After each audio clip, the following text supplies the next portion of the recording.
Okay, hello and welcome to another episode of Hiring and Inspiring. Today's guest is Joel Martin. Joel's recent-ish connection of mine on LinkedIn. Had a bit of back and forth recently. He's a vastly experienced recruiter and salesperson, industry veteran. Hope he doesn't mind me introducing himself as one of them.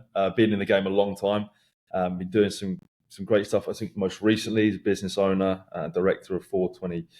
So I'm looking forward to catching up with him today, finding out a bit more about what he's doing currently, and also providing him the chance to reflect a little bit on his illustrious career. So with that intro, Joel, welcome to the show, mate. How are you getting on?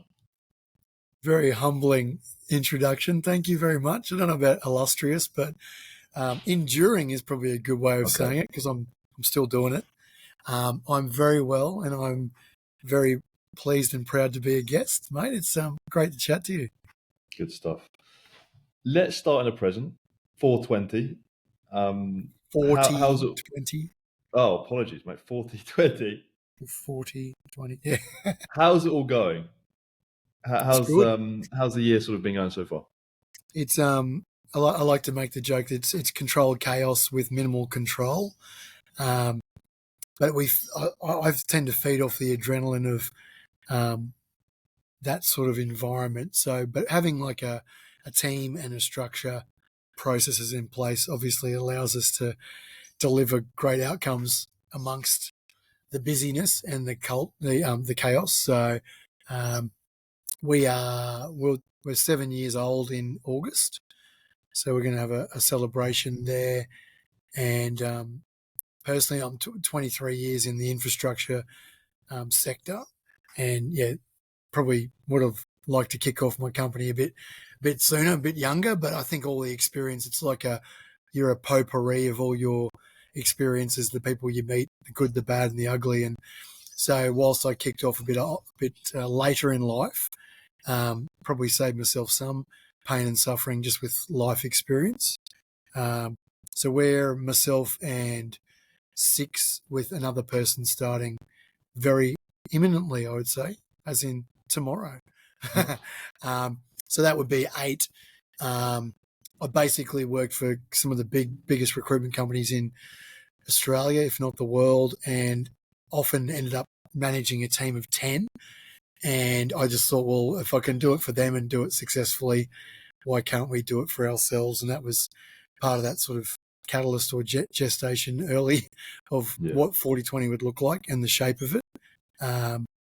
So yeah, it was always sort of be around 10 staff, predominantly Queensland focused infrastructure and utilities, and we've stuck to that and we continue to do that.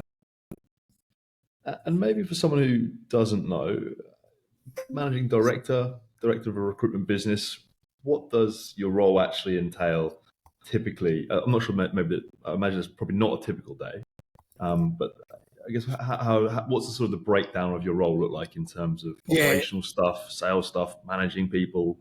What does it sort of look like? The managing director title, I don't know. I thought of it like it was a bit of a door opener, or like it maybe had some credibility for conversations with executives, which I think it probably does. But at the end of the day, our motto is like connecting people and projects. And I'm really passionate about what I do. So I'm a recruiter, and every day I'm interviewing people, talking to clients. So I do a little bit of everything every day. And I think often there's some gurus out there that are talking about recruitment best practice and give lots of advice about recruitment, but they haven't recruited for a very long time. So I kind of feel like their credibility can diminish the longer it has been since they've been on the tools. And the people that are still swinging for the fences and in the trenches every day, recruiting roles, I got a lot of time for them. So I've always loved it. I'm very hands-on. We've got Virginia Haywood is our general manager, and she manages a lot of the day-to-day. She manages key accounts and does recruitment as well, but a lot of the stuff that I'm not good at, she takes on.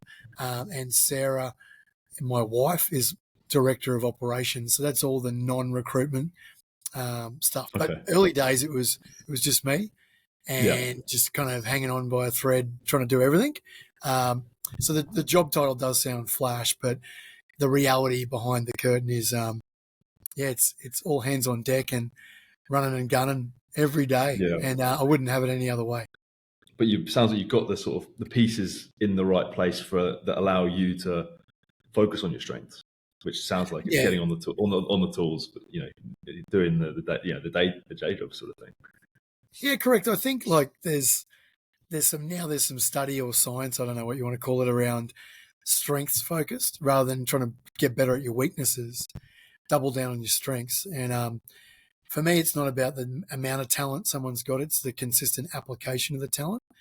And I know what I'm good at, and every day I turn up and I apply that talent. Um, and yeah, like I suppose 20th year, 21st year, 22nd year, 23rd year of my recruitment career have all been PBs for me. So the old dog's got some fight and bite in him still. But a lot of it's just momentum and I suppose stacking up that compounding experience, life Yeah, lessons, and then applying that talent consistently in the right spots. So we invest a fair bit more in the candidate experience. We've got a program called We Care for You.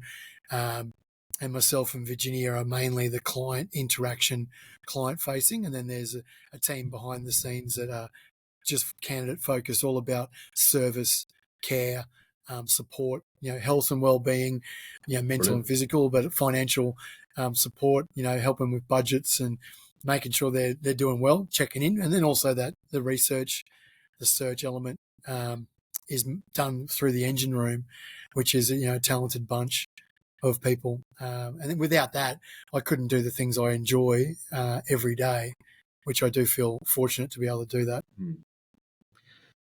And you touched upon the candidate care program there. What is the sort of the state of the market at the moment in your particular space, the infrastructure industry? How competitive is it? Is it more job focused? Is it candidate driven? Yeah, What can you say about that? it's a good question, Joe, because I think a lot of recruitment people, sales people, business development managers, they gather information and then they read into a lot of what the market's telling them. And sometimes I think the data's flawed. I think ultimately, like, you're the master of your own destiny, whether it's in sales or recruitment.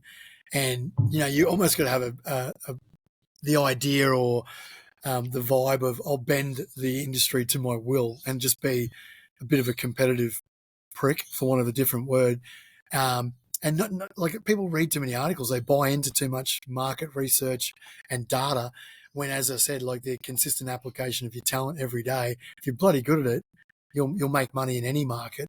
And I went through the GFC and things like that, where everyone else was talking about it and complaining about it, and just try and crack on and stay busy and do what you're good Yeah, at. So we are blessed, like in infrastructure and utilities, it's a busy time, particularly in Queensland, leading into the Olympic and Paralympic Games in 2032, but also with the energy transformation. And so we're thick in both those sectors, as well as water, bulk water. There's a lot happening there, pumped hydro. So very fortunate, and I'm not, that much of a egotistical wanker where I think, like, it's all my hard work. It is a good market at the moment for us in the areas that we play in. But you've got to take advantage of that as well. Like, you yeah, can't rest on your laurels. I've seen some really talented people with all the personality traits to succeed that are just complacent and they don't apply that talent on a consistent daily basis.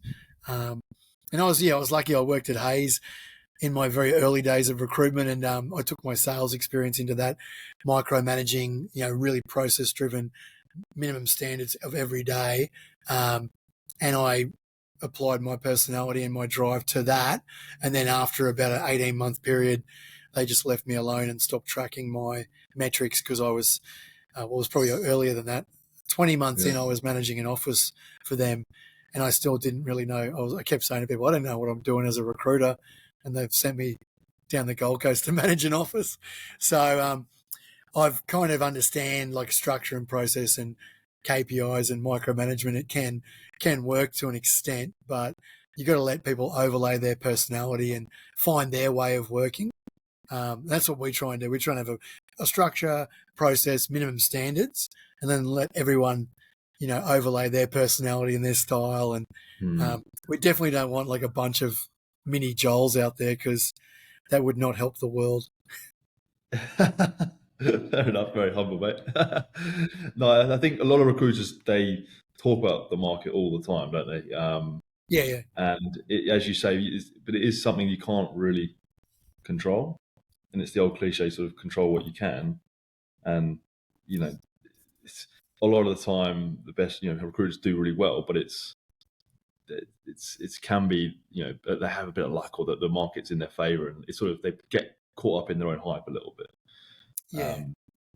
And when in doubt, make a phone call. Like, I just always feel like, get on the phone, talk to people, and you'll gather the right intel. Like, when you're talking to the people at the coalface, like reading newspapers is like, it's helpful to a point, but really talking to managing directors, executives, talking to candidates like every day, every hour of your day, and then keeping your finger on the pulse that way, and then sharing intel, sharing your market knowledge appropriately. I was saying to one of the team the other day, we're storytellers in a way, and we need to be naturally inquisitive and curious. So we gather the information on clients, candidates, our contract professionals, and then we disseminate, share the information appropriately. Because if our clients are getting good intel and they're growing and succeeding from our connections, our intel, then they're going to come back and use us more often. So like, their success is our success, and always want to be hand in glove, partnering really strongly and closely with our clients and supporting our candidates and contract professionals to have the best careers they can have. Like, try and come up with wealth creation strategies for every single person, really. You did mention something about competition, and that's one of my other things I love to say. There's no competition apart from the human in the mirror every day. And most of people's, in the coaching world, there's the mantra is peak performance is your potential minus barriers. And most of the barriers are self-imposed. So you get in your own head, you believe your own bullshit, you tell yourself these stories. When in actual fact, like I said, when in doubt, pick up the phone and make a call. You can just get back on the bike and just get cranking and get busy very, very quickly when you've had bad news. But I don't think there's no competition. There's inspiration and there's potential collaborators, really. So. Yeah, I completely resonate with that. My first few years of my recruitment career, I was obsessed with what are my competitors doing? What's the market doing? And then I was like, hang on, just focus on yourself. Just be better than you were yesterday. Do that every day, and then that's how I managed to make a bit of progress in my career. But so spot on, mate. What about if you talked about the success of 40/20? Some PBs in the last few years. In the last 7 years, though, I imagine it hasn't all been highs. I'm sure there's been some challenges along the way. What would be some maybe?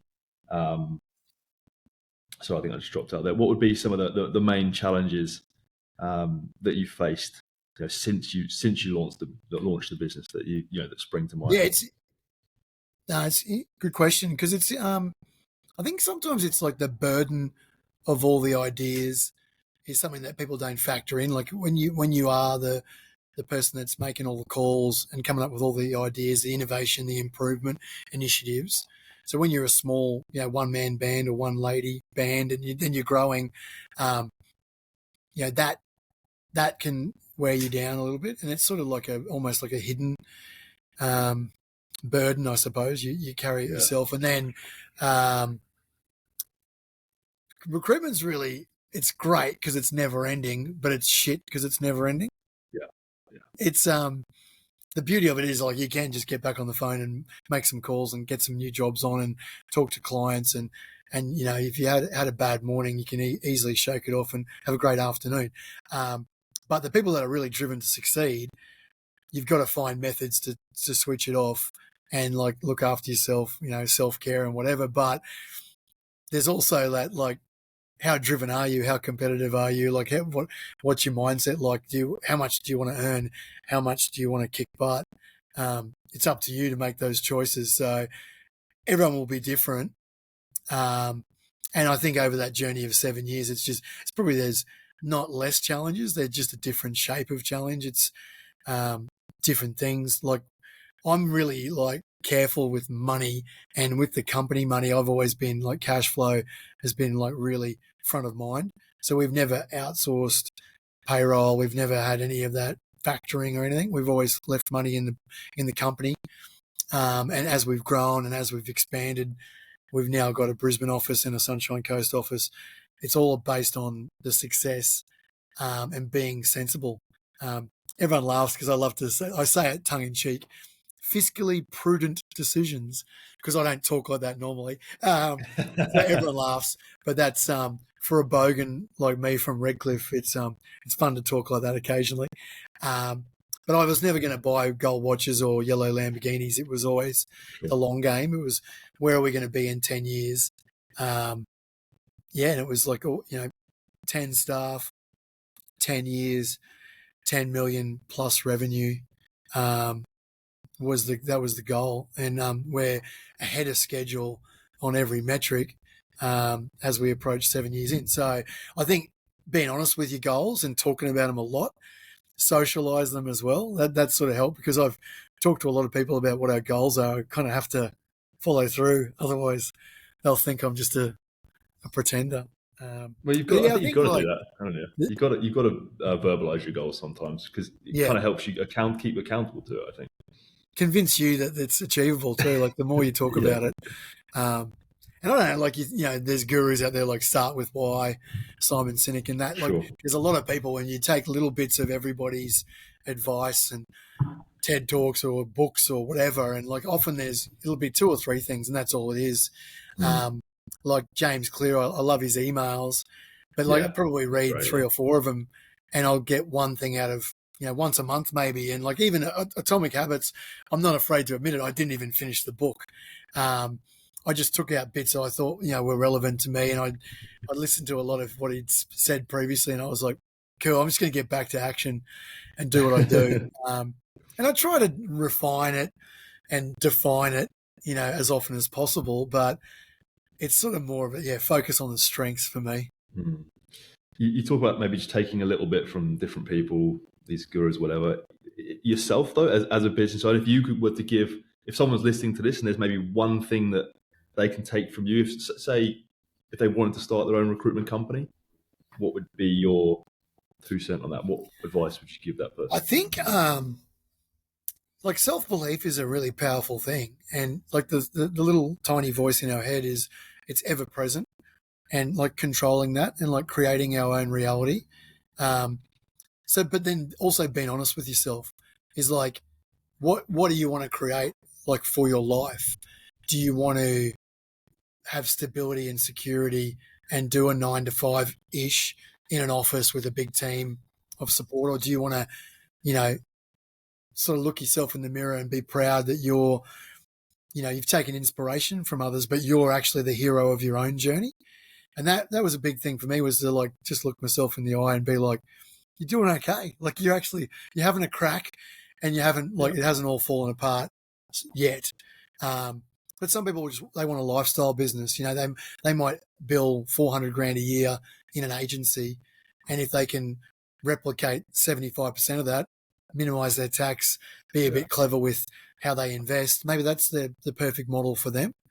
Other people want to build a big team and, have a 7-8 figure business, retire early, have a property portfolio, and, just kick it on the beach.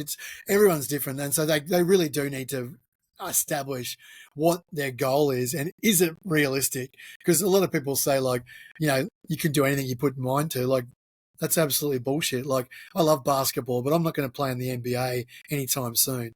So it's got to be realistic, and within your talents. And you can obviously work on your talents, but you've got to be realistic and, get some other people's buy-in on it as well. But if you haven't built up a bank of, like, good vibes, karma, a network of peers, colleagues, collaborators, clients, whatever, you got to be honest with yourself. Like, who owns these relationships? Is it the company I work for, or is it me? Where did the relationships come from? My own effort? Was it? And if it's, or if you can look yourself in the mirror and go like, I've built this desk from scratch working for these guys, then for sure you can go and do it yourself. But you still need to be honest with yourself about what's the shape of the business I'm trying to build. And it can change over time though. Like when we first started, we had people seconded into clients, sort of like a pseudo RPO, and we had like 7 clients that we were doing that with. It was good fun because I've got agency and I've got 3.5 years of internal recruitment experience. So that blend, we felt like it added a lot of value to companies. With like our team have all had internal roles in their history, so that's something a bit different that we bring as a flavour to our service.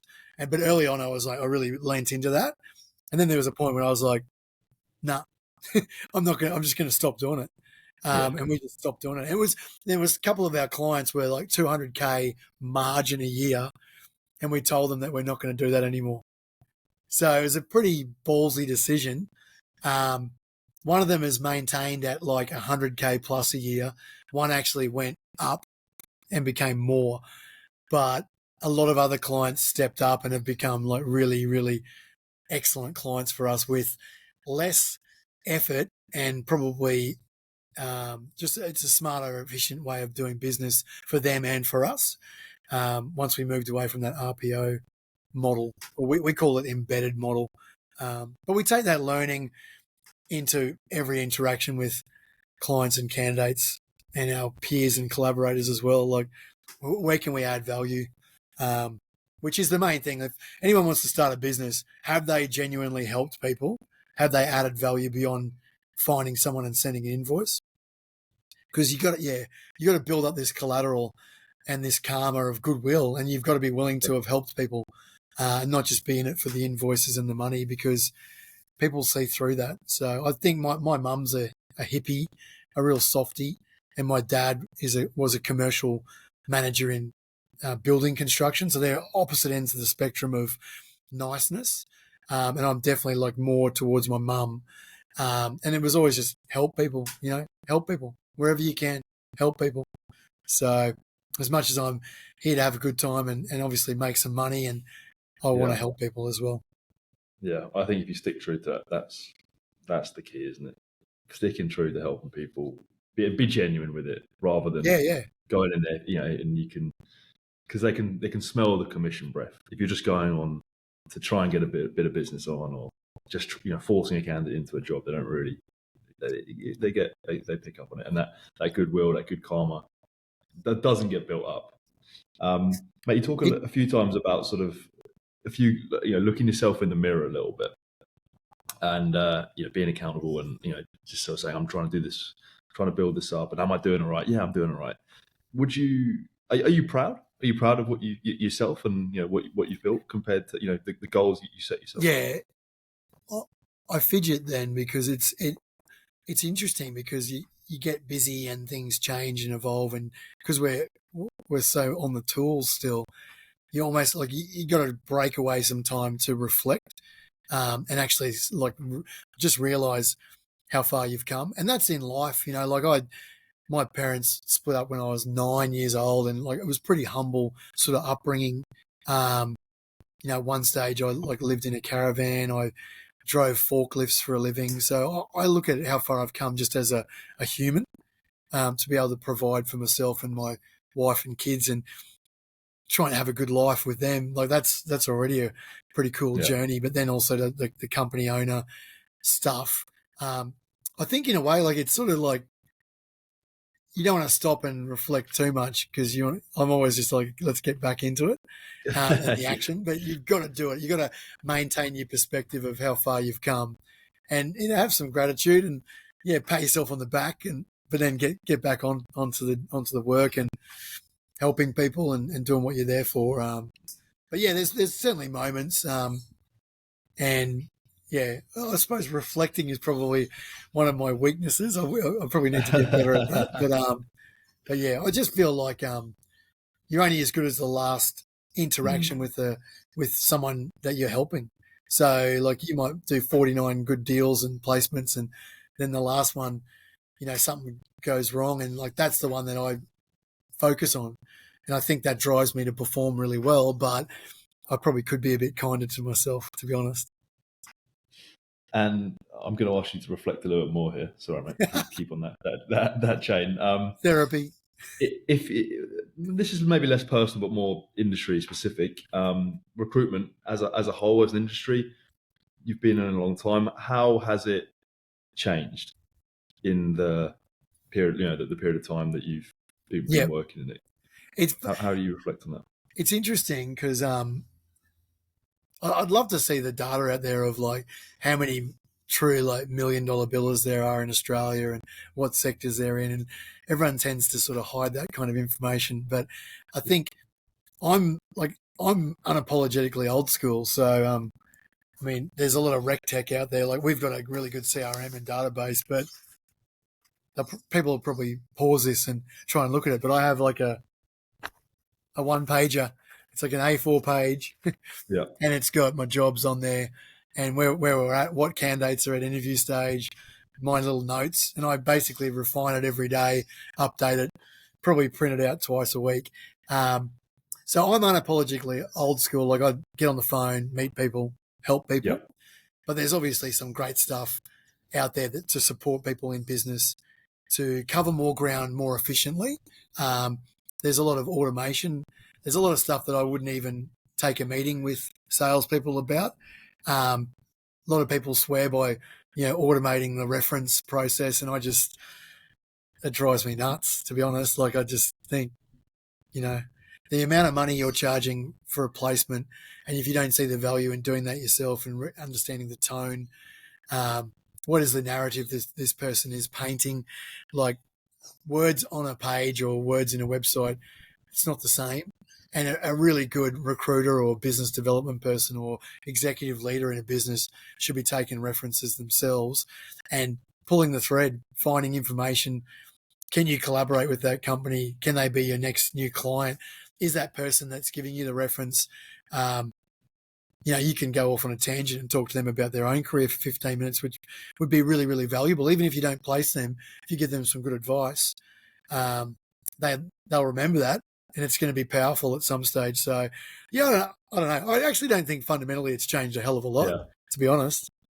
I think there's a lot of people out there that's telling you it's changing a lot, and it has changed a lot, but kind of don't really buy into that too much, and like the results speak for themselves. Yeah, the basics and fundamentals stay the same. Yeah. The behaviours you need to demonstrate, and the tools have changed a bit, I guess, but not drastically. Still getting on the phone works. Still meeting people face to face works, from what I understand. What about if you look back on your career? We've talked about what you're doing currently. Your previous roles, different recruitment businesses. Has there been a role? Was there a particular role where that was one that you look back on and go, bloody hell, I learned a lot from that? Or that was a real transition from where I became, maybe I was decent at it and suddenly I became good, or a real sort of transformative type position from your background, would you say? Yeah, like I did 4 years with Hayes, and I think moving to the Gold Coast office like kept me in the business longer. And look, Gavin Sharp was my direct manager, and Simon Bristow was the manager above him, and I learnt a lot from them around the structure and process of recruitment. And they gave me the chance to go and run an office on the Gold Coast before I was ready. And I spent 4 years with them. But I think the biggest shift for me in recruitment, like just purely recruitment, was joining Talent 2. So the second coming of Morgan and Banks, and getting to work like super close with Craig Sneesby, who is still like an inspiration and a collaborator and a friend to this day. And I had 4 years at Hayes, and I was managing a team on the Gold Coast. Bit of change in my life, and I wanted to like get better, and I wanted to do more executive work. I wanted to just test myself and continue to learn and develop. And that was very much like, that was a game changer for me, going from Hayes to Talent 2 and tapping into that sort of executive search mentality. And I was still doing a hell of a lot of contingent work. I still do a hell of a lot of contingent work because I believe in an inch wide and a mile deep. If you're really a sector expert, you don't actually have to retain most clients. You know the jobs you should take on if you're honest with yourself.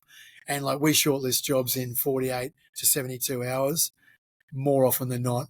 And then not a lot of them are retained. Certain circumstances we retain them, but I took my aggressive, action-packed, contingent mindset, temp and perm, into the Talent 2 model, and then overlaid a bit of that, I suppose, like experience, precision, some class, let's call it, because I was pretty rough around the edges, and I learnt a lot. And this is when, like, Talent 2 Brisbane, I think we had maybe 6 staff at that time. I sat on a desk with Paul Hubbard, who is a bit of an industry veteran. So he was an ex-Morgan and Banks guy that came back to Talent 2.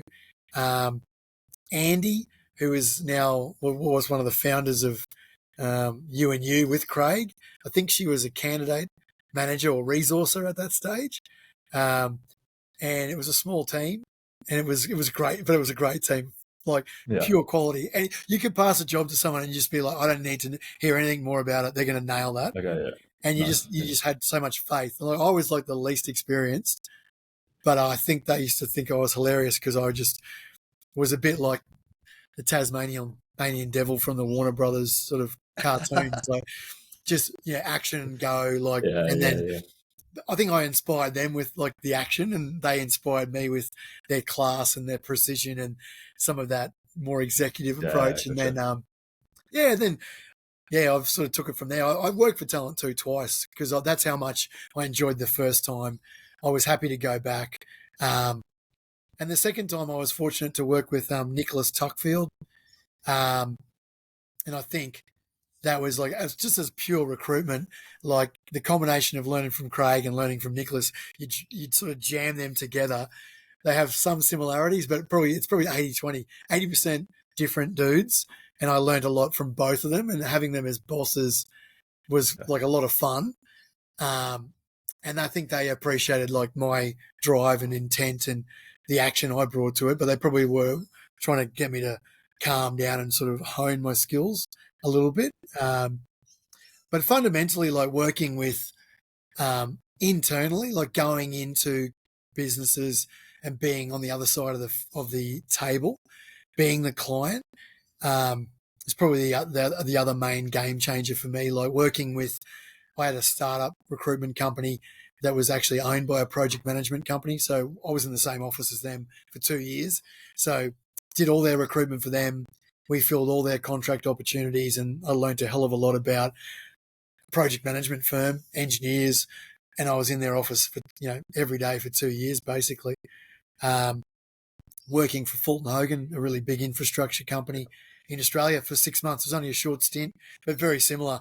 Talking to the GM every day, and it just really embedded down my knowledge of like the actual on the tools, infrastructure and engineers and what it's all about, and my credibility went through the roof. So I think they're probably the really key sort of crossroads where I've like really taken my knowledge and my results to the next level.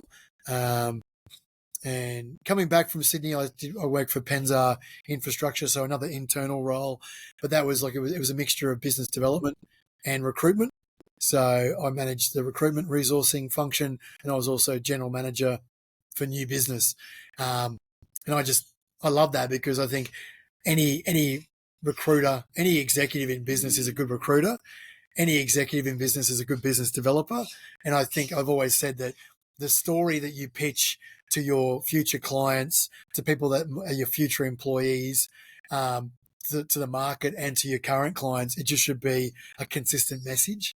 It shouldn't be different rules, different message, different story. It should just be a consistent, kick-ass, genuine and authentic message to whoever is going to hear it.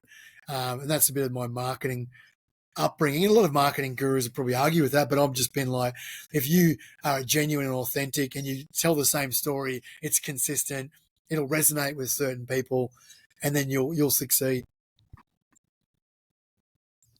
Love that, mate. That's great. And if you, I don't want to put you on the spot too much here, but if you reflect on your career to date and all those previous experiences that you just touched upon, is there one particular sort of mantra or moment or something, maybe one of those mentors you mentioned said to you that sort of stuck with you and you still implement to this day in the current role? Or it doesn't have to be something a mentor said, just a moment, maybe an interaction with a client, or you had a really good year, something clicked in that place that was, I did that way, I sort of keep hold of that mantra moving forward. Is there something that sort of sticks out to you if you reflect a little bit on your career? Yeah, I think like you touched on it before, like talking about desperation. Like no matter how much you need a deal to go positively, like I call it the barley markets negotiating tactic.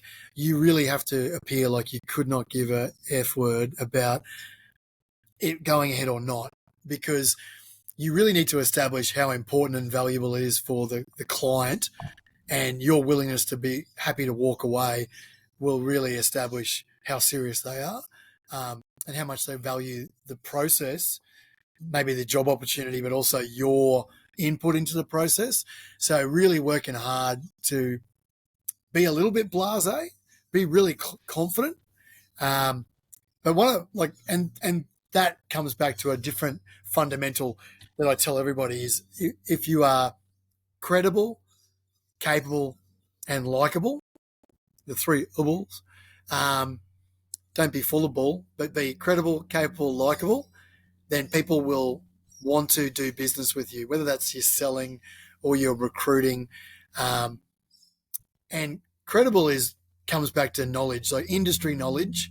You know what you're talking about. And when you don't know what you're talking about, I feel like you're being authentic and honest about it. Capable is you can actually do what you say you're going to do. So like deliver the outcomes that you're telling people you can do. Likable, that's pretty simple. You don't have to be all things to everyone. And I think being authentically your own version of likable, over time, repeated compounding interest of those three things pays off massively in whatever your career pursuits are.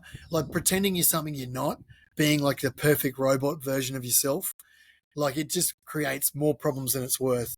You can't keep up with the lies. You can't keep up with the roles you're playing. So like I encourage people to get rid of the desperation, be a little bit blasé, but be confident in their own skin, and just try and create that credible, capable, likable, best version of themselves. And then they'll find that they'll gravitate towards clients, candidates, deals, whatever it is you're doing. Then the work becomes more fun because you're dealing with people you like, that like you, and everything becomes easier.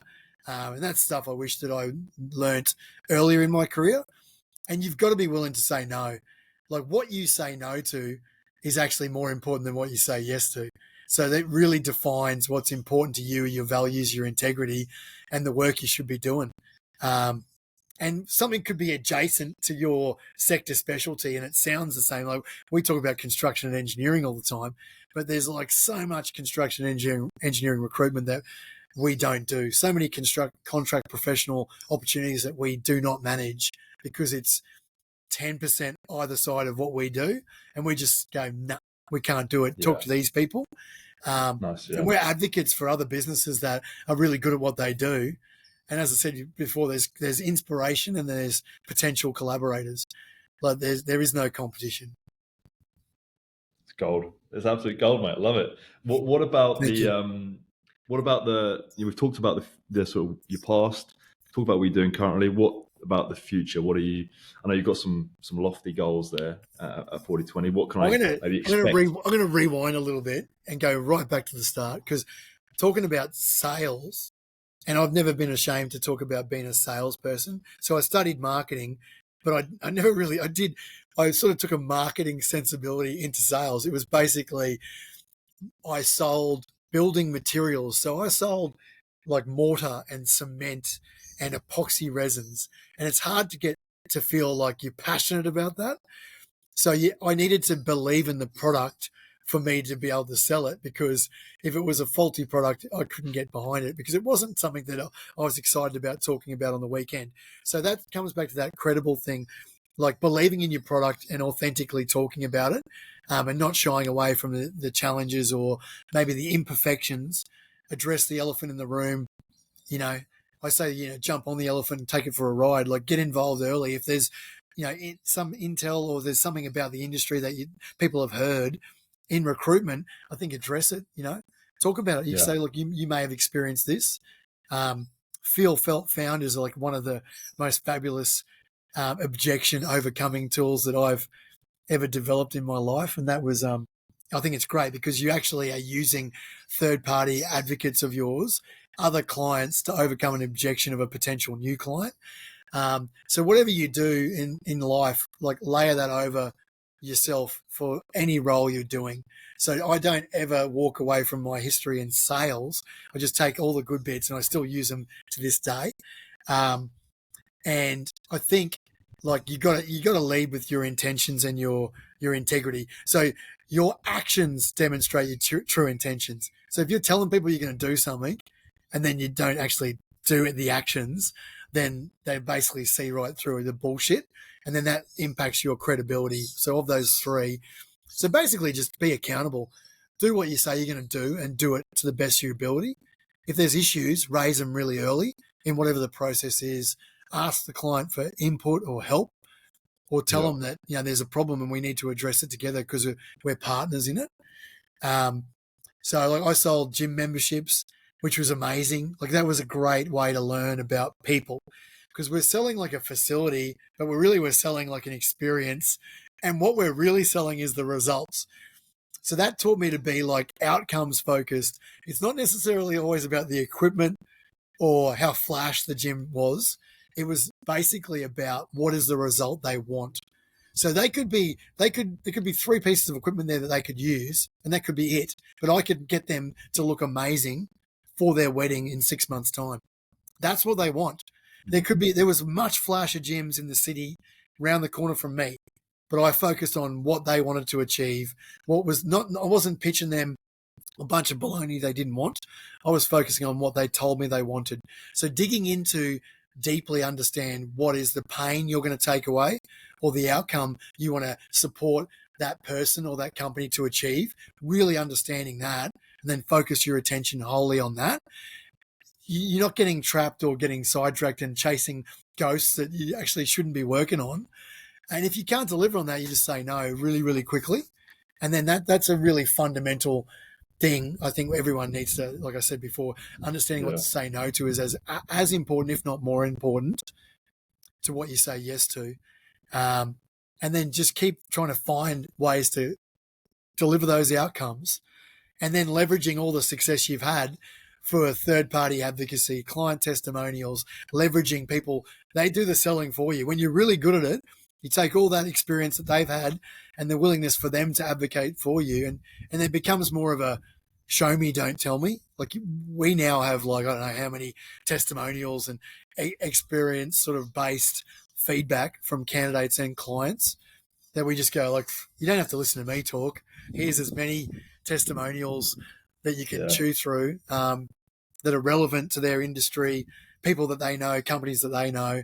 So highly credible, and lean on that. And I think no matter where you are in your career as a salesperson or a recruiter, gather that momentum now through like the library of testimonials, references, advocates.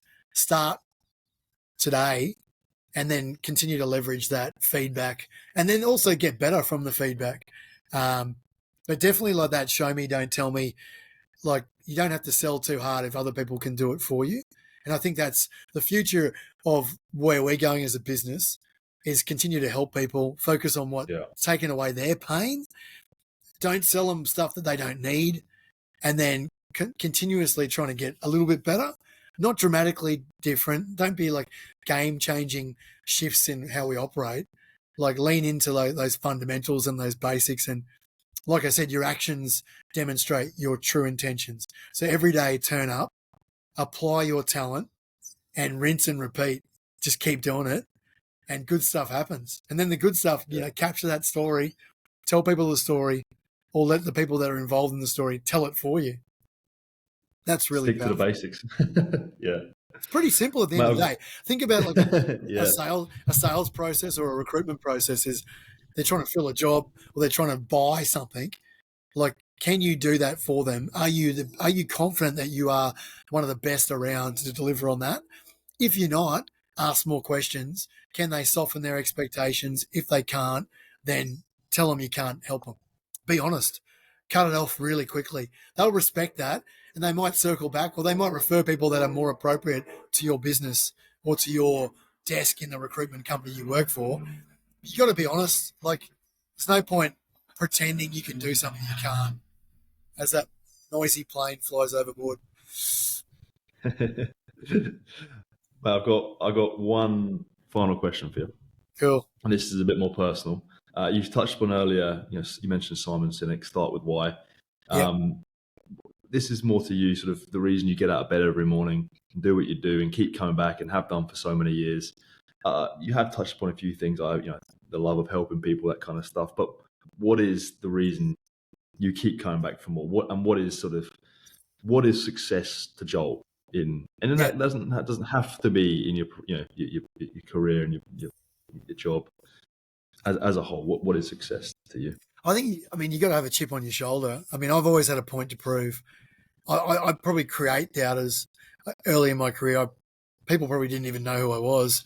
And I was probably like, fuck you, I'm going to show you. And they probably were like, who's this dickhead? But I think sometimes you got to create like a reason to be driven, motivated. Maybe it's not intrinsic. Yeah. Maybe it needs to be extrinsic. Maybe it's like outside of you, and whatever it is to get you to turn up every day and be motivated. And everyone's will be different. So early in my career, I had a chip on my shoulder. I was way too competitive, and I worried about what everyone else was doing and what they were talking about. But at least I cracked on and got into the action. Then I've evolved over time with life experience and guidance and mentoring for people, and I just now focus on what's in my control. Try to respond to stimuli rather than reacting like aggressively as I used to. I pretty famously smashed 2 phones at Hayes when I worked for them on the Gold Coast. So I certainly have had like my moments of temper and competitiveness, but now it's about like, I suppose, impressing myself, being a provider for my wife and my kids, and helping them provide for me as well, because they fill my cup every day. But now I just remind myself that the greatest luxuries are time and the freedom to choose what you do with your time. So money is a facilitator of that. I'm not too bothered about material items. Like, the money is going to be a facilitator for more time for me to choose what I do with the time. And hopefully it's quality time with my family, looking after my health, and supporting, friends and peers and collaborators. That's why I always want to like make time to help out, do things like this. If someone takes one thing I said away and they use it and they're happier and healthier, then I feel like I've contributed, and I want to continue to do that. It makes me feel good on the inside. So I suppose it's a weird combo of like that competitive chip on my shoulder, but my mum being a hippie, worrying about karma, always building up the karma bank by helping people, combining all those with like that provider for the family. They're probably like the 3 most important driving forces. I've already got way more than I ever thought I'd have. I'm way more fortunate than I ever thought I'd be. And it sounds wanky when you say it out loud, but I do feel blessed. And when I've had time to reflect, talking to you has been great for that reflection and, sort of jolting my perspective again of like thinking how far I've come from starting in recruitment, when I was 25 to now. So actually next September, I qualify for 50 and over retirement villages, which it freaks me out when I think about it. Because I still love what I do and I still want to attack it with gusto. And I feel really fortunate to do something that I enjoy. And, I really hope people can find what they love doing and continue to do it until they want to stop doing it.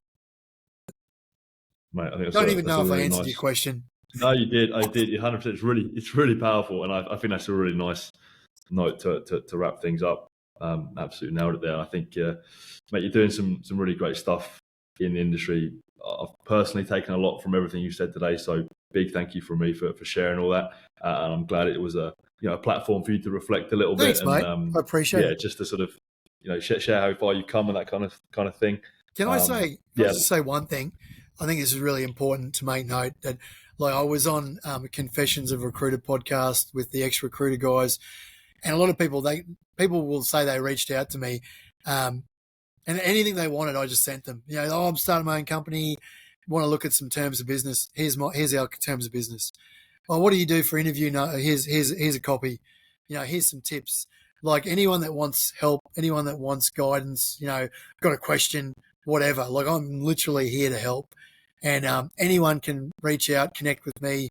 Whether even in sales, if they're a business development manager or they're a salesperson, they want to have a chat about their own approach or their style, I'd love it. I'd get a buzz out of it, and it fires me up, and it reminds me of what I want to do myself. So anyone out there that hears it and they've got a question or they want to connect and reach out, I'm here to help, and I'll share with them anything. Whatever they want, whatever they need, I'll share it. There you go. You heard it there. You heard it there first. Joel, thank you very much. My pleasure. Thank you, Joe.